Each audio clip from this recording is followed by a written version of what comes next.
Hello प्यारे बच्चों, मैं डॉक्टर उमाकांत व्यास आप सभी का हमारे चैनल ई स्कूल पर स्वागत करता हूँ। प्यारे बच्चों, आज हम क्लास 6 की एनसीईआरटी की बुक हनीसकल का 7th चैप्टर पढ़ने जा रहे हैं। इस चैप्टर का नाम है फेयर प्ले।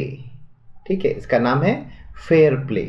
ये प्रेमचंद की एक कहानी है।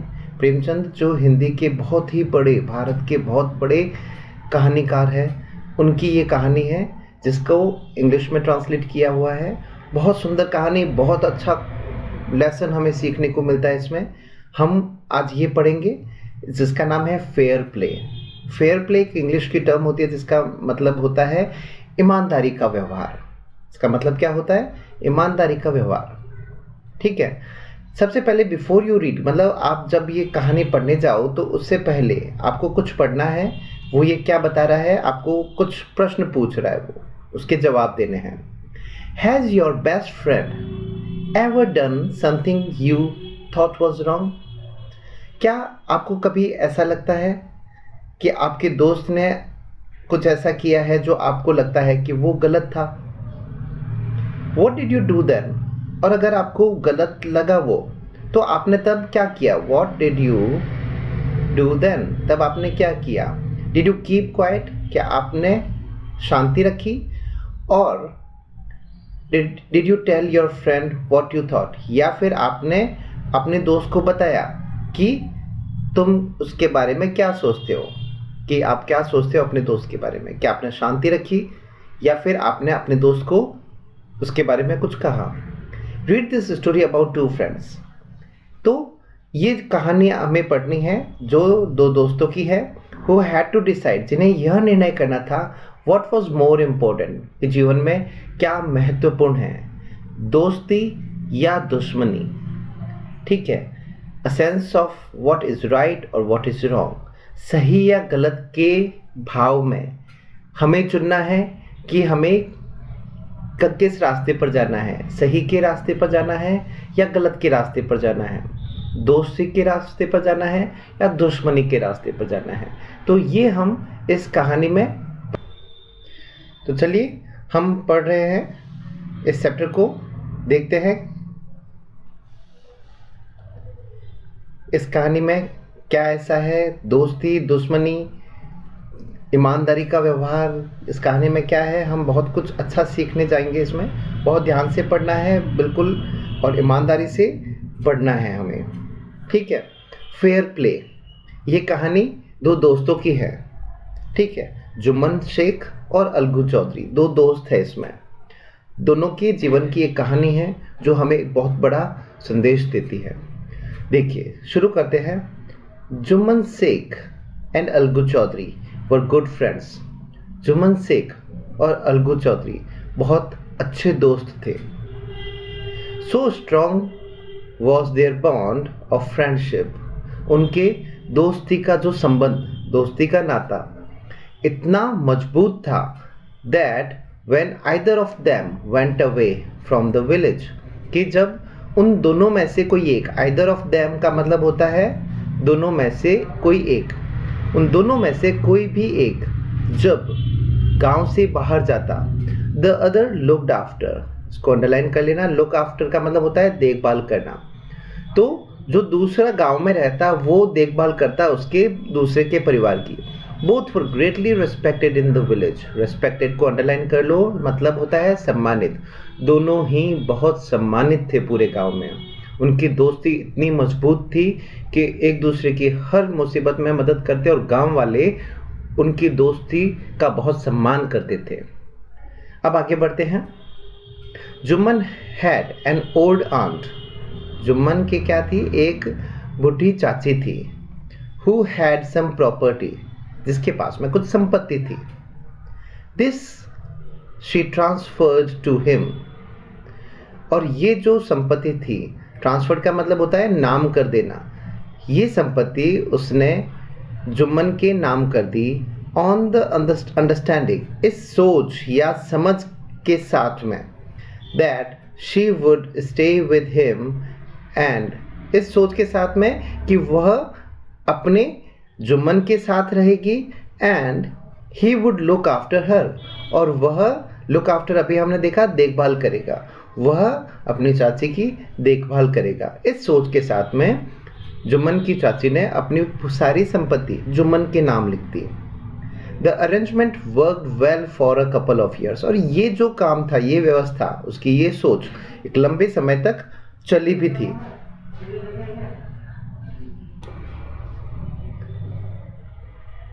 देन द सिचुएशन चेंज्ड, लेकिन कुछ सालों बाद में स्थिति बदल गई। The situation changed. Jumman and his family were tired of the old relative. Jumman और उसका परिवार, टायर्ड का मतलब थक गए थे, ऑफ द ओल्ड रिलेटिव, अपने उस चाची से उसका पूरा परिवार और जुम्मन थक चुके थे। Jumman became as indifferent to her as his wife. Jumman और उसकी वाइफ दोनों इनडिफरेंट को नोट कर लेना मतलब होता है उदासीन। जुम्मन और उसकी पत्नी दोनों अपनी चाची के लिए बिल्कुल उदासीन, बिल्कुल ध्यान नहीं रखते थे, उसको किनारे छोड़ दिया। हु ग्रज्ड इवन, और उसकी wife who grudged even the little food that the old lady wanted every day. Grudge का मतलब नफरत या शिकायत के साथ में, ठीक है। तो उसकी पत्नी को तो इस चीज़ से भी नफरत थी या शिकायत थी कि वो जो खाना खाती थी, लिटिल फूड जो वो खाती थी, वो लेडी प्रतिदिन जो खाती थी, उससे भी उसको शिकायत थी। मतलब जुम्मन की पत्नी इतनी ज़्यादा उससे नफरत करती थी या उसको उस अपनी चाची से इतनी नफरत और शिकायत थी कि वो जो खाना खाती उस पर भी उसको शिकायत रखती थी वो।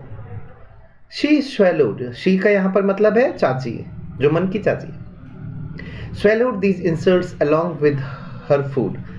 जुम्मन की चाची बुढ़ी थी, क्या करती, तो उसने क्या किया, शी स्वेलोड दीज इंसल्ट्स, इस अपमान को स्वेलो करना होता है, देखिए ये नोट कर लीजिए, निगल जाना।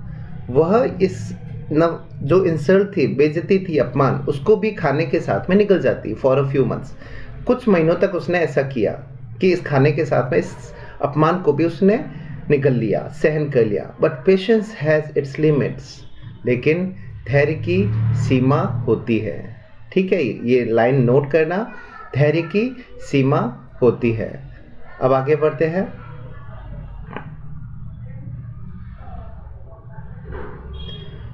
One day she spoke to Jumman, एक दिन आखिरकार चाची ने जुम्मन से पूछा, माई सन, मेरे बेटे, इट इज़ नाउ ऑब्वियस, ये अब स्पष्ट है। ऑब्वियस का मतलब क्या होता है, स्पष्ट।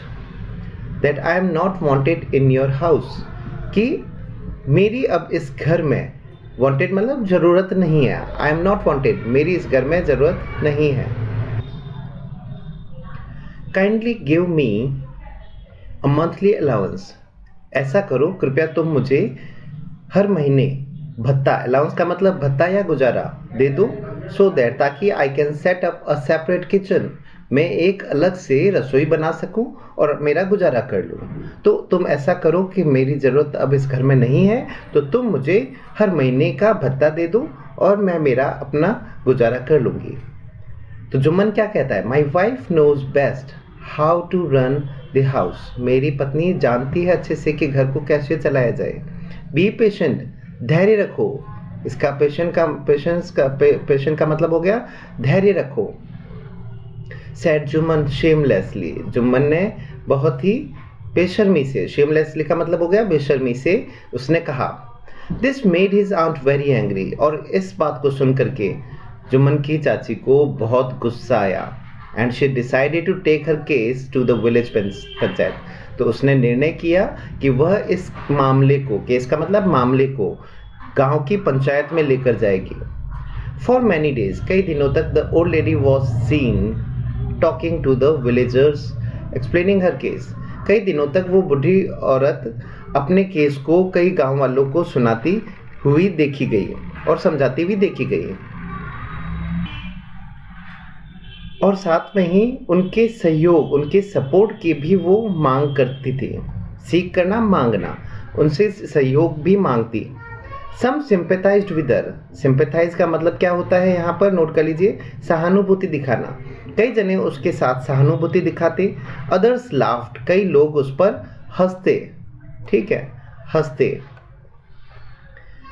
Eight her end a few others advised her, कई लोगों ने तो उन्हें सलाह भी दी, एडवाइस करना मतलब सलाह देना, कई लोगों ने उसको सलाह भी दी, make it up with her nephew and his wife, कि तुम अपने भतीजे और उसकी पत्नी के साथ में मेक इट अप मतलब समझौता कर लो, उसकी बात मान लो, वो जैसा कह रहा है वैसी बात मान लो। At last she came to Alagu Chaudhary, अंत में वो चाची अलगू चौधरी के पास गई एंड स्पोक टू हिम, और उसने उससे कहा, क्या कहा, यू नो चाची Jumman is my best friend. तो जब उसने ये सारी बात अलगू को कही तो अलगू क्या कहता है कि तुम जानती हो चाची कि जुम्मन मेरा अच्छा दोस्त है, how can I go against him, मैं उसके खिलाफ कैसे जा सकता हूँ, गो अगेंस्ट का मतलब विरुद्ध जाना। अलगू सेड, ऐसा अलगू ने कहा, बट इज इट राइट माई सन, क्या ये सही है। चाची ने कहा कि बेटे क्या ये बात सही है, टू कीप मम, कि तुम चुप्पी रखो, कीप मम का मतलब चुप्पी रखना, एंड नॉट से what you consider just and fair, कि जो उचित है और जो सही, जस्ट और फेयर है, उचित और सही है, वो बात नहीं कहना और चुप रहना, क्या ये बात सही मानते हो तुम। तो pleaded the old lady, plead का मतलब इस तरीके से चाची ने अलगू से प्रार्थना की कि तुम बताओ कि ऐसे मामले में क्या करना चाहिए। Come to the panchayat and speak the truth, कि तुम पंचायत में आओ और तुम सत्य बताना। शी सेड, उसने ऐसा कहा। अलगू डिडंट रिप्लाई, अलगू ने कोई जवाब नहीं दिया। अलगू डिडंट रिप्लाई, अलगू ने कोई जवाब नहीं दिया, but her words kept ringing in his years, लेकिन उस औरत के जो शब्द थे, रिंगिंग इन द ईयर का मतलब अलगू के कानों में गूंजने लगे, उसके जो शब्द थे चाची के, वो शब्द अलगू के कानों में गूंजने लगे। The panchayat was held, held का मतलब आयोजन रखना, पंचायत का आयोजन किया गया द सेम इवनिंग, उसी शाम को, under an old banyan tree, उसी एक बरगद के पेड़ के नीचे, ठीक है, तो बरगद के पेड़ के नीचे पंचायत का आयोजन किया गया। Jumman stood up and said, Jumman खड़ा हुआ और उसने कहा, the voice of the panch is the voice of God, कि पंच की आवाज़ भगवान की आवाज़ होती है, पंच की आवाज़ भगवान की आवाज़ होती है। Let my aunt nominate the head panch, कि चलो मेरी चाची को ही नॉमिनेट करना मतलब मनोनीत करना, मनोनीत करने दो कि हेड पंच कौन होगा। I will abide by her decision, Algu कहता है, जुम्मन ने कहा कि मेरी चाची को पंच, हेड पंच बनाने दो, वो जैसा कहेंगे। अबाइड बाय का मतलब होता है पालन करना, कि मैं पंच के निर्णय का पालन करूंगा, तो जिसको जो पंच कहेंगे वो मैं करूंगा। The panch knows neither friend nor enemy, पंच का कोई ना दोस्त होता है ना दुश्मन होता है। Panch knows neither friend nor enemy, पंच ना तो दोस्त को जानता है ना दुश्मन को जानता है। What do you say to Algu Chaudhary, the old lady announced, old lady ने क्या कहा कि पंच का ना कोई दोस्त होता है ना कोई दुश्मन होता है, तो मैं अलगू चौधरी को पंच मनोनीत करती हूँ, इस तरीके से ओल्ड लेडी ने अनाउंस किया। फाइन रिप्लाइड जुम्मन, जुम्मन ने उत्तर दिया कि ठीक है। Hiding his joy over this unexpected piece of luck, उसे ये लगा कि ये तो बहुत ही अनएक्सपेक्टेड का मतलब अप्रत्याशित, जिसकी उम्मीद नहीं की थी, तो ऐसी किस्मत उसकी हुई कि उसका दोस्त ही पंच बन गया।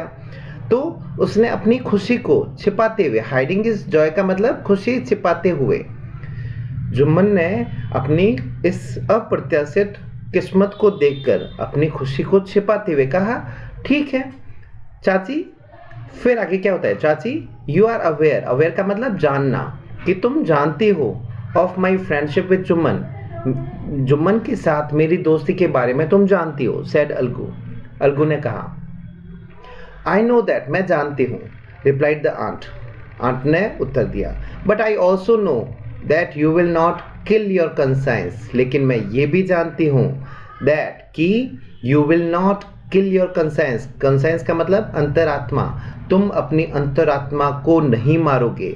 For the sake of friendship, अपनी दोस्ती के लिए तुम अपनी अंतरात्मा को नहीं मारोगे। God lives in the heart of the panch, पंच के हृदय में भगवान निवास करते हैं। ठीक है, पंच के हृदय में भगवान निवास करते हैं, इसलिए तुम for the sake of friendship, दोस्ती के लिए अपनी अंतरात्मा को नहीं मारोगे। And his voice is the voice of God, कि पंच की आवाज़ भगवान की आवाज़ होती है। And the old lady explain her case, और इस तरीके से ओल्ड लेडी ने अपने केस को एक्सप्लेन किया पंच के सामने। Jumman said Algu, you and I are old friend. Jumman, तुम और मैं पुराने दोस्त हैं।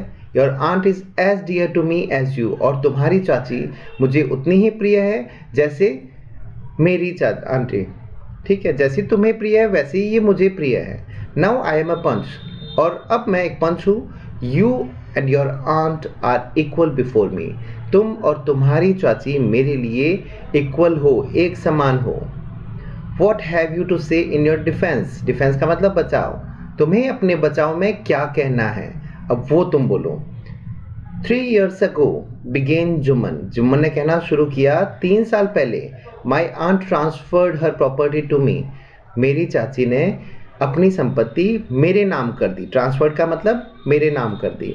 आई प्रॉमिस टू सपोर्ट हर, मैंने उसकी मदद करने का उसे वादा किया, प्रॉमिस किया। As long as she live, जब तक वो रहेगी मैं उसकी सहायता करूँगा, ऐसे मैंने वादा किया। I have done all I could, और मैंने वो सब कुछ किया जो मैं कर सकता था। I have done all I could, जो मैं कर सकता था वो मैंने सब कुछ किया। There have been a couple of quarrels, और कुछ झगड़े हुए हैं। Between my wife and her, उसके, मेरी चाची और मेरी पत्नी के बीच में कई झगड़े हुए हैं। There have been a couple of quarrels but I can't stop it, लेकिन मैं इससे झगड़े को नहीं रोक सकता। Now my aunt is claiming a monthly allowance, मेरी जो चाची है वो क्लेम कर रही है, दावा कर रही है कि उसे भत्ता दिया जाए फ्रॉम मी। मैं उसे अब बता दूं, दिस इज नॉट पॉसिबल, और यह संभव नहीं है। That is all I have to say, यही बात है जो मैं कहना चाहता हूं। अब आगे बढ़ते हैं। Jumman was cross examine, cross examine का मतलब उसे कई प्रश्न पूछे गए, उसे जिरह की गई। By the Algu and others, Algu जो पंच था, हेड पंच, और सारों ने उससे कई प्रश्न पूछे। देन अलगू अनाउंस्ड, अलगू ने अनाउंस किया, we have gone into the matter, हम पूरे मामले तक जा चुके हैं। वेरी केयरफुली, बहुत ही ध्यानपूर्वक। इन आवर ओपिनियन, हमारी राय से, इन आवर ओपिनियन हमारी राय से, Jumman must pay his aunt a monthly allowance, कि जुम्मन को अपनी चाची को मासिक भत्ता देना पड़ेगा। और else the property goes back to her, और वरना उस ये सारी संपत्ति उसकी चाची को वापस दे दी जाएगी। Now the two friends were seldom seen together, अब वो केस खत्म हो गया। अब इस समय के बाद में जुम्मन और अलगू दोनों दुश्मन बन गए और उनको कभी साथ में नहीं देखा गया। The two friends were seldom seen together, seldom का मतलब never, rarely. The bond of friendship between them was broken, दोनों के बीच में दोस्ती का जो नाता था, बॉन्ड ऑफ फ्रेंडशिप, वो अब ब्रोकन, टूट चुका था। इनफैक्ट, और सच्चाई तो ये है, जुम्मन वॉज अलगूज एनिमी, कि जुम्मन अब अलगू का दुश्मन बन गया था।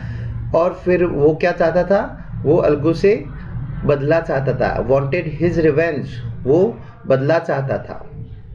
डेज पास्ट, कई दिन निकल गए। And as ill luck would have it, और जैसा कि दुर्भाग्य था, किसका, अलगू का, Algu Chaudhary found himself in a tight spot, Algu Chaudhary एक बहुत ही बुरे समय से गुजर रहा था, वह बुरा फंस चुका था।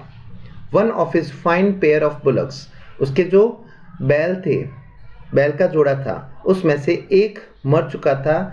And he sold the other to Samjhu Sahu, उसने एक जो है वो समझू साहू को बेचा था। A cart driver of the village, जो एक गाड़ी चलाने वाला था गांव में। द अंडरस्टैंडिंग वॉज दैट, और उन दोनों के बीच में ये समझ हुई थी कि साहू वुड पे the price of the bullock in a months time, कि साहू जो है वो 1 महीने के समय में, इन अ मंथ्स टाइम, इस बैल की कीमत अलगू को चुकाएगा। It so happen that the bullock died within a month, लेकिन ये जो फाइन पेयर में से एक जो बैल था वो 1 महीने के अंदर ही मर चुका था। तो अब वो क्या करता, तो ये पूरी स्थिति थी।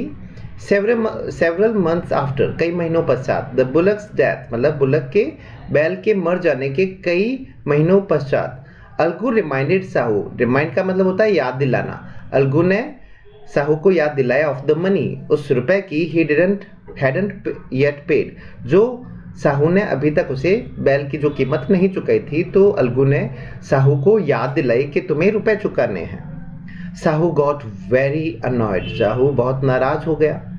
I can pay you a Penney for the wretched beast you sold me, मैं उस अभागे जानवर के लिए जो तुमने मुझे बेचा, उसके लिए अब तुम्हें क्या नहीं दूंगा, एक पैनी भी नहीं दूंगा, एक पैसा भी तुम्हें उस अभागे जानवर जो तुमने मुझे बेचा उसके लिए नहीं दूंगा। He brought us nothing but ruin, वह बैल में मुझे उसने कुछ नहीं दिया, सिर्फ क्या दी, बर्बादी दी। ruin का मतलब बर्बादी, कि वह बैल मेरे लिए सिर्फ बर्बादी लेकर आया। I have a bullock, मेरे पास में एक बुलक है, एक बैल है। use it for a month, इसे एक महीने के लिए तुम प्रयोग करो, उपयोग में लो। and then return it to me, और मुझे इसे एक महीने के पश्चात लौटा दो। No money for the dead bullock, अब जो बुलक बैल मर चुका है उसके लिए तुम्हें कुछ रुपए नहीं मिलेंगे। ही सेड एंग्रीली, वह बहुत गुस्से में बोला। Algu decided to refer the case to the panchayat, Algu ने क्या निर्णय किया, डिसाइडेड किया to refer the case, refer the case मतलब ले जाना, टू द पंचायत, पंचायत तक इस मामले को ले जाने का उसने निर्णय किया। For a second time in a few months, मतलब कुछ महीनों में ही दूसरी बार, preparation for holding the panchayat were made, panchayat को बुलाने की तैयारियां की गई। कुछ ही महीनों के पश्चात, पहले जब जुम्मन की चाची ने केस किया, मामला लेकर गए तो पंचायत बुलाई, अब फिर पंचायत को बुलाने की तैयारी की गई। And both the parties started meeting people, और दोनों पार्टीज मतलब जो समझू साहू और अलगू लोगों से मिलना शुरू हुए, सीकिंग देयर सपोर्ट, और उनके सपोर्ट के लिए, मदद के लिए लोगों को समझाने लगे, उनके मदद मांगने लगे। The panchayat was held under the old banyan tree, उसी बरगद के पेड़ के नीचे पंचायत का आयोजन हुआ। Algu stood up and said, Algu खड़ा हुआ और उसने कहा, the voice of the panch is the voice of God, Algu ने कहा कि पंच की आवाज ही भगवान की आवाज होती है। The voice of panch is the voice of God. Let Sahu nominate the head panch, कि चलो साहू को ही हेड पंच मुख्य पंच है वो मनोनीत करने दो। I will abide by his decision, और मैं उस पंच के जो निर्णय होगा उसका मैं पालन करूंगा। Sahu saw his chance, Sahu ने मौका पा लिया। सॉ हिज चांस का मतलब मौका पाना। एंड प्रपोज्ड का मतलब प्रस्तावित किया। The name of Jumman, Sahu चालाक था, उसे पता था कि जुम्मन अलगू दुश्मन है, तो उसने जुम्मन को ही हेड पंच बना दिया। अलगूज हार्ट सैंक, अलगू का दिल डूब गया, मतलब वो बहुत निराश हो गया। एंड टर्न पेल, बिल्कुल पीला पड़ गया, वह डर गया। But what could he do, लेकिन वह क्या कर सकता था।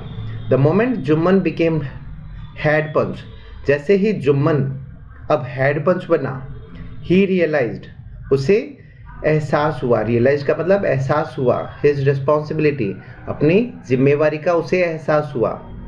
एज जज, मतलब एक निर्णायक की जिम्मेवारी का जुम्मन को एहसास हुआ जैसे वो हेड पंच बना। And the dignity of his office, और इस पद का जो सम्मान है, डिग्निटी ऑफ द ऑफिस का मतलब इस पद के सम्मान का भी एहसास हुआ। Could he seated in that high place, ऐसे बड़े स्थान पर बैठ जाने के बाद में, could he have his revenge now, क्या वह अब बदला ले सकता था। He thought and thought, उसने बार बार सोचा। No, he must not, उसने सोचा No, he must not allow his personal, he must not allow, उसे अनुमति नहीं देनी चाहिए his personal feelings, अपनी व्यक्तिगत भावना को to come in the way of speaking the truth, सच बोलने में and doing justice, न्याय करने में के रास्ते में अपनी व्यक्तिगत भावनाओं को उसे नहीं आने देना है। अब जुम्मन जब पंच बना, उसे एहसास हुआ कि सच बोलना और न्याय करने में अपनी व्यक्तिगत भावनाओं को नहीं आने देना चाहिए, उसे सिर्फ न्याय करना होगा। Both Algu and Sahu stated their cases. State का मतलब होता है कहना। दोनों ने अपना केस जो है वो पंच को समझाया। दे वर क्रॉस एग्जामिन, उनसे जिरह की गई, प्रश्न पूछे गए। And the case was considered deeply, case को बहुत ही गंभीरता से सोचा गया। कंसिडर डीपली मतलब गंभीरता से सोचा गया। Then Jumman stood up, Jumman खड़ा हुआ। एंड अनाउंस्ड, और वह उसने घोषणा की।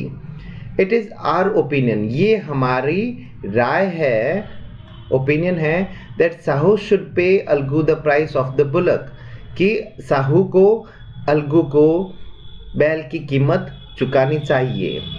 When Sahu bought the bullock, जब साहू ने वह बैल खरीदा, it suffered from no disability और disease, इस बैल को ना कोई अयोग्यता थी ना कोई बीमारी थी, डिसेबिलिटी और डिजीज इसको नहीं था। The death of the bullock was unfortunate, बैल का मर जाना बहुत ही दुर्भाग्यपूर्ण था। अनफॉर्चुनेट का मतलब दुर्भाग्यपूर्ण था, बैल का मरना दुर्भाग्यपूर्ण था। लेकिन जब वो बेचा गया वह ना बीमार था ना बैल अयोग्य था। But Algu can not be blamed for it, और इसके लिए अलगू को हम आरोप नहीं लगा सकते, इसमें अलगू का कोई दोष नहीं है। Algu could not contain his feeling, Algu जो है कंटेन का मतलब रोक पाना, his feelings, contain his feelings का मतलब अलगू अपनी भावनाएं नहीं रोक पाया। He stood up, वह खड़ा हुआ। And said loudly, जोर से बोला। Over and over again, बार बार बोला। Victory to the panchayat, panchayat की जय हो, पंचायत की जय हो। This is justice, ये न्याय होता है। God lives in the voice of the पंच, पंच की आवाज में भगवान रहते हैं। God lives in the voice of punch. Soon after, और बहुत ही बाद, जस्ट उसके बाद में, जुम्मन केम टू अलगू, जुम्मन अलगू के पास आया। एम्ब्रेस का मतलब गले लगाना, उसने उसे गले लगाया। एंड सेड, और जुम्मन ने अलगू को कहा, सिंस द लास्ट पंचायत जब हुई थी उसके बाद, I had become your enemy, मैं तुम्हारा दुश्मन बन गया था। जब अलगू ने जुम्मन की चाची के पक्ष में निर्णय किया तो वो कहता है कि मैं तुम्हारा दुश्मन बन गया था। टुडे, आज, आई रियलाइज्ड, मुझे एहसास हुआ, what it meant to be a panch, कि पंच होना क्या होता है, कि निर्णायक होना क्या होता है। A panch has no friend nor enemy, कि पंच का ना कोई दोस्त होता है ना कोई दुश्मन होता है। He knows no justice, a panch has no friend nor enemy, पंच का ना कोई दोस्त होता है ना दुश्मन, पंच का ना कोई दोस्त होता है ना दुश्मन होता है। He knows only justice, panch सिर्फ न्याय समझता है, न्याय को जानता है। Let no one deviate from the path of justice, कि ऐसे समय में किसी को भी न्याय के रास्ते से, पाथ ऑफ जस्टिस का मतलब न्याय के रास्ते से, डेविएट मतलब भटकना, किसी को न्याय के रास्ते से नहीं भटकना चाहिए। एंड ट्रुथ फॉर फ्रेंडशिप और enemy, he knows, let no one deviate from the path of justice and truth, मतलब सत्य और न्याय के रास्ते में फ्रेंडशिप और दुश्मनी, दोस्ती और दुश्मनी के लिए न्याय के रास्ते से किसी को नहीं भटकना चाहिए। Algu embraced his friend, Algu ने अपने दोस्त को गले लगा लिया और बहुत रोया। एंड हिज टीयर्स, और उसके आंसुओं ने क्या किया, washed away all the dirt of misunderstanding between them, उन दोनों के बीच में जो गलत फहमी की धूल थी वो धुल गई, उनके दोनों के आंसुओं से गलत फहमी की धूल धुल गई और दोनों फिर से अच्छे दोस्त बन गए। तो बच्चों, ये थी कहानी प्रेमचंद की, जिसका नाम है फेयर प्ले, ईमानदारी का व्यवहार। फेयर प्ले हुआ ईमानदारी का व्यवहार। जब आपको कोई निर्णय करना होता है, जब आप निर्णायक की भूमिका में होते हैं, आपका ना कोई दोस्त होता है ना कोई दुश्मन होता है, आपको सिर्फ ईमानदारी के साथ में, न्याय के साथ रहना होगा और अपनी दोस्ती और दुश्मनी को अलग रख देना होता है। तो ये था हमारा NCERT का हनीशक्ल की बुक, हनीशक्ल बुक क्लास 6 का 7th चैप्टर। फिर हम एक नए चैप्टर के साथ मिलेंगे, नई एक्सप्लेनेशन के साथ मिलेंगे। तब तक के लिए अपनी पढ़ाई को जारी रखो और पढ़ते रहो ई स्कूल के साथ में।